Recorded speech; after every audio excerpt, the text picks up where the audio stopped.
We all got mad respect for Marcus Peters. We know what he's capable of, from his days in Kansas City, and now he came over there. And Aqib Talib obviously wasn't available yesterday. But when you look at Peters, Devontae Adams was having his day. Had 133 receiving yards, okay? This dude was balling. Scanton, St. Brown, other guys were getting open. I saw Marcus Peters in the vicinity quite more than I expected to. You can't have a situation where you can take advantage of those two corners. Again, Talib was out. But if Talib is there with Peters, you're banking on the fact that those dudes have buffered your secondary so significantly that it's going to be difficult to pass. You can't just rely on your rush with Donald and Ndamukong and those boys. You've got to have a secondary that can maintain folks. And even though it was Rodgers throwing folks to football, I get it.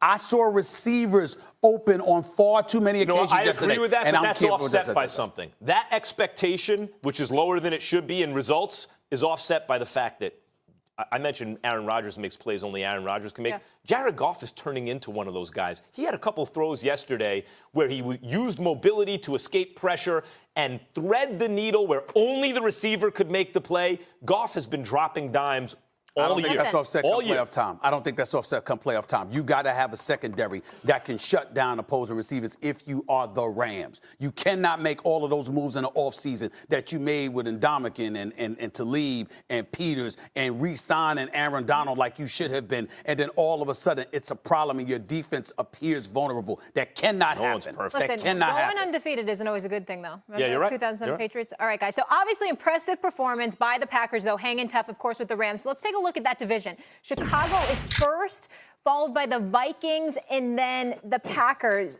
So, Max, do you feel like the Packers should now be the favorites in the NFC North? Obviously, the Vikings coming off a loss, too. Yep, because they have Aaron Rodgers. It's really that simple. Look, I can get into the details if you want. I'll get back to Rodgers. First of all, you know the defensive backfield that Stephen A. laments for the Steelers. That's been an issue for several teams with higher hopes than are justified based on the secondary issues, the issues in their secondary. The Steelers have been a team like that in recent years, and so have the Packers. But you know what happened to the Packers? Kind of like what happened to the Rams when they were so bad year after year after year. They just keep drafting in the first round. Eventually you have a stockpile of talent. The Packers have some talent in their secondary now. That defensive backfield's pretty good. Now you have the offensive line healthy, which when healthy, you could argue is the best in football, and they looked it yesterday.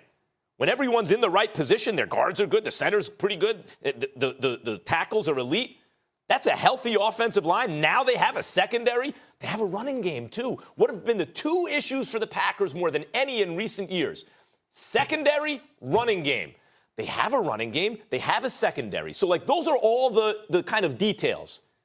But then the big picture is, guys, Matthew Stafford or Aaron Rodgers? Trubisky or Aaron Rodgers? Once the other things are kind of squared away, the Vikings defense this year or Aaron Rodgers? Rodgers will be the difference as he is every year. The Packers will take the NFC North, in fact, after all. Listen, nobody can bet against Aaron Rodgers, particularly in the NFC North. But I got to see more of the Packers defense before I'm willing to elevate them to that level. I'm just not sold on it. Yesterday, they were incredibly impressive on many, many occasions. And I got to give them credit where credit is due because I didn't expect this. I didn't expect their defense to show up the way that it did, particularly early on. They were sacking Jared Goff. They were applying pressure all day long. Their secondary showed up and was making some good plays. I give them a lot of credit, but I'm not sold on it. And the reason why is because of the Chicago Bears. I got news for you. I've watched Mitchell Trubisky. He's not there yet. He's getting better. What I find most impressive about him, though, I like the way he runs the football as well because he moves the chains with his feet, not just his arm. And then I'm thinking about the fact that Khalil Mack has not been there the last couple of games. Eventually, he's coming back. I'm also thinking about how the season wanes, inclement weather is going to play a role, and what you're going to have to bring to the table is your running game, and I don't have faith in the Green Bay Packers that they're going to be able to do that. I have all the faith in the world about Aaron Rodgers, so I would never sit up there and say I'm betting against him because he's that dude. My flip side to it, however, is that I look at Green Bay's running game, which I don't think will be relied upon, and their defense, and Mike McCarthy, which I'm not necessarily trusting. Whereas in the case of the Chicago Bears, once Khalil Mack gets back, I think their defense is going to elevate significantly.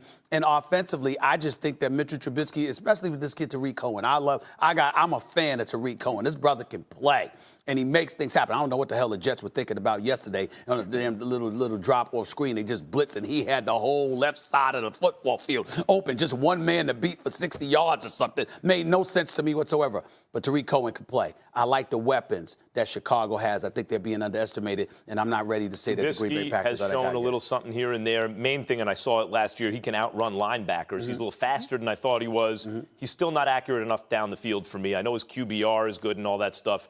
I don't believe in Trubisky yet. Matthew Stafford, we know what he is, very talented, has underachieved. Maybe that's the result of the Lions organization. And Kirk Cousins is a good but not great quarterback on a team whose defense suddenly isn't that good. Yeah.